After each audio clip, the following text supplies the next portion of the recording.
बिस्मिल्लाहिर्रहमानिर्रहीम। अस्सलाम वालेकुम। खुदा न खास्ता अगर किसी का बुरा दिन चल रहा है तो वो 1 मिनट के लिए सोचे कि पिछले 72 घंटे जो इजराइल के लिए क़यामत खेज गुजरे हैं उसका शायद हम लोग अंदाज़ा भी नहीं लगा सकते। पिछले 72 घंटों के अंदर इसराइल के 25 फौजी मारे गए हैं और इन 25 फौजियों के अलावा 72 घंटों में इसराइली फौज की 41 गाड़ियां और टैंक्स तबाह हुए हैं।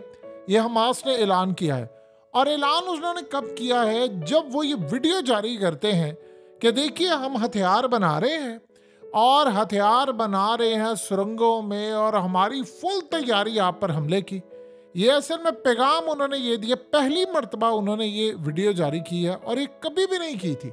पैगाम उन्होंने ये दिया है कि तुम थक गए हो, हमारी जो अभी शुरुआत हुई है और गालिबन खदशा ये है कि अब शायद वो एयर स्ट्राइक करेंगे। लेकिन पहले भी वो मिसाइल और चीज़ें रॉकेट तो बरसा रहे थे, लेकिन शायद वो कुछ सरप्राइज देने के मूड में है। अब सूरत हाल ये पैदा हुई है कि पिछले 72 घंटों के अंदर 41 गाड़ियाँ उनकी तबाह हुई हैं और उसके अलावा सबसे ज़्यादा खतरनाक बात यह है कि उन्होंने कहा है कि हमने जो इसराइल के फौजी मारे हैं वो 0 डिस्टेंस से मारे हैं और कहा है कि उनको जो रेस्क्यू करने के लिए टीमें आई थी, यानी अपने फौजियों की बाकियात लेने के लिए, उनको भी हमने मारा है। और उन्होंने सबसे ज़्यादा खतरनाक जो सूरत हाल इसराइल ने इस वक्त फेस की है, उन्होंने ये जो सुरंगें पकड़ी हुई हैं, उन्होंने कहा कि हमने उन सुरंगों के अंदर भी इनको मारा है। तो इस सारी सूरत हाल के अंदर उन्होंने कहा कि हमारे जो स्नाइपर थे उन्होंने इनके फौजियों को भी मारा है, हमने इनका जो हेडक्वार्टर था फील्ड कमांड का, उसमें कमरे थे और मिलिट्री का सारी चीज़ें थी, इसमें मोटर शेल्स थे, शॉर्ट रेंज मिसाइल थे, फाइटिंग फ्रंट्स थे गजा के अंदर, वो सब कुछ हमने तबाह कर दिया है। और फिर उसके बाद उन्होंने कहा कि हमने तिल अवीव के ऊपर जो असल कहानी थी, जो अब आपको समझ आ गई है, जो कल की सूरत हाल थी, उन्होंने कहा कि तिल अवीव के ऊपर हमने मिसाइलों की बारिश की। उन्होंने वर्ड भी यूज किया है कि rain a missile on the city of तिल अवीव। ये असल में वही उन्होंने जो मिसाइलों की बारिश की है वो असल में वही है जो कल 50 लाख के करीब उनके जो लोग हैं वो शेल्टर में चले गए थे। यानी आप ये सोच लें कि 75-76 दिन हो गए जंग को, तीसरा महीना तकरीबन अब खत्म होने के करीब आ रहा है और चौथा महीना फिर शुरू हो जाएगा। आप तीसरे महीने के एंड पर हैं और हालत ये है कि 50 लाख लोग आपके शेल्टर के नीचे आए हुए हैं। शेल्टर के नीचे के ऊपर से मिसाइल गिर रहे हैं तो उन्होंने कहीं ना कहीं शेल्टर में जाकर छुपना है और ये 75 दिन के बाद की सूरत हाल है। और फिर उसके बाद उन्होंने कहा कि किरियात शमूना और नॉर्दर्न और डिफरेंट जगहों के ऊपर हमने मिसाइल दागे हैं। ये सारा कुछ जो हुआ है ये पिछले 72 घंटों के दौरान हुआ है कि जहां पर सुरंगों में उनको मारा जा रहा है, उनके टैंक्स तबाह किए जा रहे हैं, मिसाइल मारे जा रहे हैं और डायरेक्टली सामने रखकर उनको जितना नुकसान पहुंचाया जा रहा है जिसकी इंतहा नहीं है। और इस वक्त हालत ये है कि इतनी तेजी जो ऑपरेशन में आ चुकी है, इसराइल की फौज ने असल में दिल छोड़ दिया है, बददिल हो गए हैं वो। वरना आप अंदाजा करें कि अगर नेतन्याहू जाकर फौजियों से मिलने के लिए जाए और वो जख्मी हो और वो इनकार कर दे, उसकी बैकग्राउंड समझिए। हुआ कुछ ये है कि इस वक्त इसराइल ने यूरोप के अंदर ये कहा है, कॉन्टेक्ट्स किया है यूरोपियन एम्बेसीज को और उनको कहा है कि हमें बंदे चाहिए लड़ने के लिए, यानी फौज के लोग या जो लड़ना चाहते हैं वो आएँ और आकर लड़ाई करें। क्योंकि जो फौजी जख्मी हुए हैं वो हज़ारों की तादाद में यहाँ पर जख्मी हो चुके हैं, हज़ारों की तादाद में, और कुछ अरसे के बाद ये बहुत बड़ी तादाद होगी, क्रॉस हो जाएगी। वो कह रहे हैं कि जो जख्मी हुए हैं ये इतनी बुरी तादाद के अंदर जख्मी हो चुके हैं कि इनमें से जो अक्सरियत है वो लड़ने के काबिल नहीं है, ये दोबारा अब लड़ने के काबिल नहीं है। तो हमारे पास फुकदान है।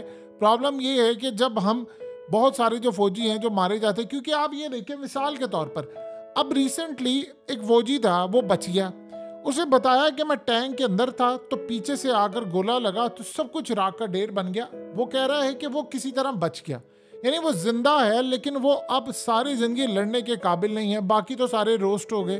तो अब वो कह रहा है कि मैं किसी तरह बच गया और वो कह रहा था कि ये कोई मौजज़ा है कि मैं बच गया। अब आप बताइए कि आप बच गए हैं लेकिन आप इस काबिल नहीं है कि फौज के अंदर आ सके, तो आपको रिप्लेस करने के लिए कोई दूसरा फौजी तो आएगा।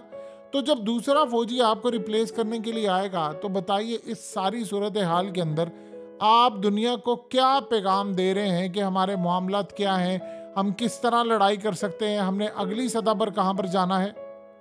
इजराइल का अब तक का सबसे बड़ा नुकसान ये हो रहा है कि उनके लिए ये सारे का सारा मामला समझना बड़ा इस वक्त मुश्किल हो चुका है। उन्होंने इस वक्त कहा है, एम्बेसी से राब्ता किया है कि जो दूसरे ममालिक के अंदर लड़ना चाहते हैं वो उनको अब हम भर्ती करेंगे, हम उनको पैसे देंगे। यानी अब इसराइल का नुकसान इतना हुआ है कि वो किराए की फौज लेकर आ रहे हैं। जो पहले यूक्रेन के अंदर लड़ रहे थे या दीगर जगहों पर लड़ रहे थे, यूक्रेन की सूरत हाल तो ये हो चुकी है कि अमेरिका ने आज क्लियरली ऐलान कर दिया है कि भाई हमारे पास फंड्स खत्म हो रहे हैं इस महीने के अंत तक, उसके बाद हम यूक्रेन की जंग को नहीं चला सकते। तो जब आपके फंड्स खत्म हो रहे हैं, आपके लोग लड़ नहीं रहे, असल कहानी ये होती है यूक्रेन का मामला हो या किसी जगह का मामला हो, जब फौज बददिल हो जाए, जब वो लड़ाई ना करे, कोई मकसद नजर ना आए, तो फिर ये सूरत हाल होती है। इसराइल के साथ भी यही हो रहा है। इसराइल कामयाब तो हो चुका हुआ है कम से कम अमेरिका को इस जंग में लाने के लिए, खुद तो वो जंग हार है, लेकिन जब आप अमेरिका को ले आते हैं और अमेरिका इस जंग में कूद पड़ा है, तो जब वो इस जंग में कूद पड़ा है तो फिर बाकी ममालिक भी इस जंग में कूद पड़े हैं। अब आप जब किराए की फौज लेकर आएंगे या आप जख्मियों की जगह दूसरे लेकर आएंगे तो उनको पता है कि यार यहाँ पर प्रॉब्लम है। असल में इसराइल की फौजों में ये बात पाई जा रही है, वो कह रहे हैं कि हम भूतों से लड़ रहे हैं। वो क्यों ये कह रहे हैं कि हम भूतों से लड़े? वो कहते हैं कि देखिए ये दुश्मन वो है जो हमारे सामने नहीं है, हमें नजर नहीं आ रहा। यानी आप ये देखिए, आपको पता चलता है अफगानिस्तान की सूरत हाल और ये बिल्कुल एक अलग अलग चीज है। वहां पर वो पहाड़ों में चले जाते थे, वो पहाड़ों के कीड़े थे, उनको पता था कहाँ जाना कहाँ नहीं जाना। इनका सिलसिला बड़ा डिफरेंट है और अलग है। ये सुरंगों में चले जाते हैं। अब आप सोचे जरा, आप सुरंगों में बैठकर हथियार बना रहे हैं, आप हथियार बना रहे हैं और आप वीडियो जारी कर रहे हैं और आप दुनिया को कह रहे हैं कि देखो जी ये हमारे हथियार हैं और हमने इसराइल के खिलाफ लड़ना है, हमें बाहर से मदद नहीं मिली। तो लोग उनको कहेंगे यार आपने जो सुरंगें पकड़ी थी वो कौन सी थी, हमें भी तो थोड़ा सा बताएं ना। ये तो हथियार यहाँ पर बना रहे हैं, तो आप यहाँ तक क्यों नहीं पहुंच रहे, ये कहाँ पर बना रहे हैं और ये तो इस्तेमाल भी कर रहे हैं। तो इसराइल के पास तो इतनी ताकत और फोर्स है, वो क्यों नहीं अभी तक लोकेट कर पा रही। अब आप सोचे जरा कि एक अजीब बात हुई है इसराइल के अंदर। जो एक तजियरगार उसने आकर ये खबर दी, उसने कहा जी हमने इलेक्शन नहीं करवाने गजा के अंदर। आपको पता है इलेक्शन का टाइम आ गया पूरे फलस्तीन के अंदर। तो वो कह रहे हैं ना गजा में कराने हैं ना वेस्ट बैंक में करवाने हैं, क्योंकि इस वक्त वो कह रहे हैं जी ये हमास की जो मकबूलियत है वो बहुत आगे चली गई है और खदशा हमें ये है कि वो दोनों साइड से जीत जाएंगे, तो लिहाजा हम ये काम नहीं करने वाले। असल में हुआ ये है कि 57 इस्लामिक ममालिक जो हैं वो इस वक्त देख रहे थे कि यार हमारे मुल्क जाए, हमारी मुल्क की फौजें जाएंगी, सारे मिलकर जाएंगे, लड़ाई करेंगे, कोई गया नहीं। तो जब उन्होंने देखा अब यमन की पॉपुलैरिटी क्यों आसमान पर चली गई है, ये हूसियों की पॉपुलैरिटी क्यों जा रही है, लोग कह रहे हैं कि यार इसराइल को कौन दबोच रहा है, वो कह रहे हैं जी यमन दबोच रहा है, यमन दबोच रहा है, पानियों में दबोच रहा है, इसराइल को दबोच रहा है, अमेरिका को दबोच रहा है, पूरी यूरोप को दबोच रहा है। और वो कहते हैं कि क्या ये कोई सुपर पावर है? नहीं। आप जानते हैं कि दुनिया के बहुत बड़े बड़े ममालिक के अंदर अगर अक्सरियत ममालिक की बात की जाए, मुस्लिम कंट्रीज को आप छोड़ें, आप जाएं दुनिया के ममालिक में, उनको पता ही नहीं, उन्होंने कभी जिंदगी में यमन का नाम ही नहीं सुना। आप किसी अमरीकी से जाकर पूछे, अक्सरियत अमरीकियों की उनको पता ही नहीं है कि यमन भी कोई मुल्क है। अब आप उनको बताएं कि यमन से आपकी फौज जो नुकसान खा रही है, मार खा रही है, उन्होंने आपके शिप तबाह कर दिए, आप उनका कुछ नहीं बिगाड़ पाए, तो आप यकीन कीजिए उनको यकीन ना आएगा। बहुत सारी चीज़ों में वो फॉलो कर रहे हैं कि इसराइल के साथ क्या रहा है और उनको शायद यमन का पता भी ना हो, वहाँ पर ऐसे भी लोग पाए जाते। तो जब आप उनको ये बताते हैं कि यार यमन ने आपकी फौजों का भुड़कस निकाल दिया है, यमन ने आपके साथ ये सूरत हाल पैदा कर दी है, तो आप सोचिए वो क्या करेंगे। इसी तरह अब इसराइल का मसला है कि अब उनको बैरून मुल्क से लोग बुलाने पड़े कि किराए की फौज आए, क्योंकि देखिए अपनी फौज का उनका मामला ये है कि उनकी बहुत सारी यूनिट्स भाग गई थी। जब आपकी यूनिट्स भाग जाती हैं तो फिर आप याद रखिएगा कि बाकी ये जो यूनिट्स में बात होती है बड़ी तेजी से फैलती है। अब आपके लोग जख्मी हो रहे हैं, प्रॉब्लम ये है कि अस्पताल में आप उनका इलाज करा रहे हैं, लेकिन आप ओपनली एडमिट भी नहीं कर पा रहे कि यार ये हमारी फौजें हैं, ये इनके साथ ये मामला हुआ। पहली मर्तबा ये हालात पैदा हो गए हैं कि इसराइल को बाहर से बंदे बुलाने पड़े। असल में इन्होंने काम ये किया था, देखिए, मुसलमानों ने तो जाकर नहीं गजा के अंदर लड़ना, ये बात तो तय हो गई। हाँ, यमन के साथ कुछ ये सूरत हाल है कि उन्होंने अपने लोगों को कहा है कि आप तैयार रहें, हम गजा के अंदर जाकर लड़ाई करेंगे, क्योंकि अब लड़ाई छिड़ गई है। तो लड़ाई जब छिड़ गई है तो उन्होंने कहा जी अब हम फ्री हैं। पहले वो कह रहे थे कि हमने आना नहीं है, हम हाँ इसराइल का रास्ता रोकेंगे, हम अभी तक इनको लिमिट दे रहे हैं, लेवरेज दे रहे हैं कि आप सिर्फ यहाँ से उनका सामान भेज दें गजा के अंदर आम लोगों तक, चले फिर उसके बाद हम देख लेंगे।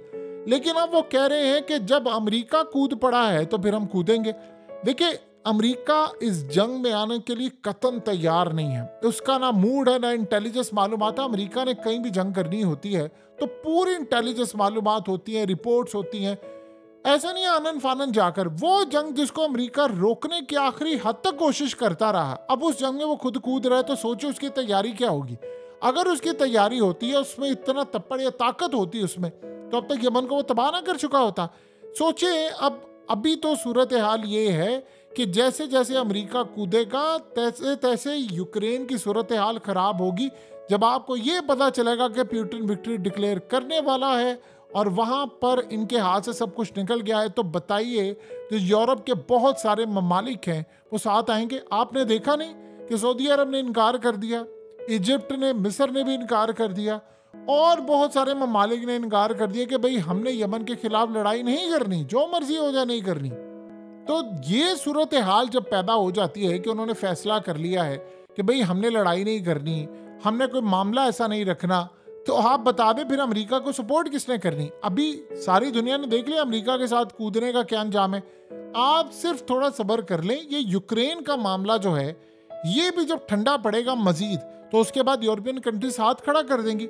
सबसे पहले आपको नेटो टूटती हुई नजर आएगी। ये सारे ममालिक कहेंगे कि भाई ये बहुत हो गया, अफगानिस्तान में मार खाई, इराक में खाई, शाम में और इधर उधर, उसके बाद अब यहाँ पर मार खाई है यूक्रेन में। यूक्रेन की शिकस्त जो है वो यूरोप से हजम नहीं होगी, ये बात याद रखिएगा। वो अमेरिका को कभी भी, अब उनका असल में प्रॉब्लम ये है कि आप 2-2.5 साल बाद जब यूरोप की ये सूरत हाल देखते हैं कि वहाँ महंगाई है, उरूज पर चली गई है महंगाई, और उसके बाद उन्होंने नुकसान कर लिया, फैक्ट्रीज उनकी तबाह हो गई, उनके लोग बर्बाद हो गए, इतनी सूरत हाल खराब हुई है, तो उसके बाद वो समझते हैं कि हम जंग हार गए हैं।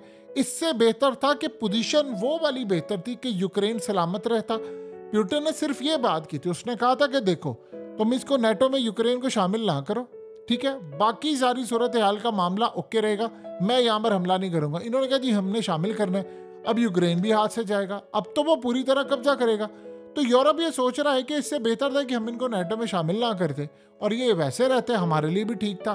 क्योंकि खतरा अब ये पैदा होता है कि यूक्रेन के बाद सीधा वो आकर यूरोप के मुंह के ऊपर खड़ा हो जाएगा रूस। यानी आप ये सोचें कि यूक्रेन बड़ा रिच कंट्री है, जो उसके नेचुरल रिसोर्सेज हैं उस लिहाज से वो बहुत अमीर मुल्क है, और वो सारी की सारी चीज़ें झोली में आकर पुतिन की गिर गई हैं। तो आप बताएं कि अब अमेरिका का ये कहना कि हमारे, क्या आप अंदाजा कर सकते हैं कि अमेरिका के पास बजट नहीं है? क्या आप ये सोच सकते हैं अमेरिका ने वो सारे का सारा बजट अब इसराइल की तरफ लगाना है, और इसराइल किराए के फौजी खरीद रहा है कि यार हमारे इतने बंदे मारे गए हैं, आप हमें अपने फौजी दे दें, और लड़ने वालों को पैसा दे रहा है कि भाई वहां से आप फौजी आएंगे और आकर लड़ाई करेंगे तो हम आगे बढ़ सकते हैं। अब सूरत हाल ये हो चुकी है, लेवल ये हो चुका है कि इस वक्त इसराइल पूरी तरह जमीन पर आया हुआ है। उनको ये बात समझ नहीं आ पा रही कि हमने लड़ाई को अगले मरहले तक कैसे लेकर जाना है।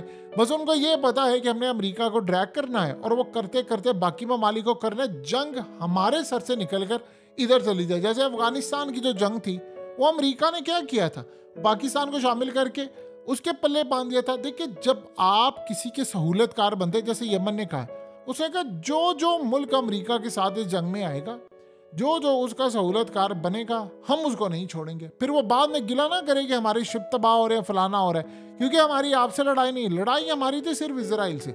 और हमने कहा था कि गजा में इमदाद जाएगी, ये सारी सूरत हाल होगी, उन्होंने नहीं जाने दी, क्योंकि हम मुसलमानों का वो मुल्क है और हमारी मुकद्दस जगह है, लिहाजा हमने ये काम नहीं करने देना। वो कह रहे थे कि लड़ाई तो सिर्फ इसराइल से थी, बजाय तुम लोग जाकर इसराइल को रोकते कि यार ये जंग खत्म करो, बर्बादी हो रही है। क्या अमेरिका ने ये बात नहीं कही कि पूरी दुनिया के अंदर इसराइल इस जंग की वजह से तबाही हो रही है और इसराइल की वजह से हो रही है? उस वक्त तो बाइडेन चीख चीख कर कह रहा था, फिर अगलों ने जाकर वीडियोस और डाटा और पता नहीं क्या कुछ दिखाया है कि ये देखो आपकी चीज़ें बनी हुई हैं और इनके बेटे का तो बहुत कुछ है। तो उसने कहा कि अगर ऐसी सूरत हाल होगी हम बहुत कुछ करने को तैयार है, यहाँ पर किसी भी गलत फहमी में ना रहना कि तुम ये काम करोगे। अब सूरत हाल आपके सामने है कि इजराइल क्या कर रहा है और अमेरिका क्या कर रहा है।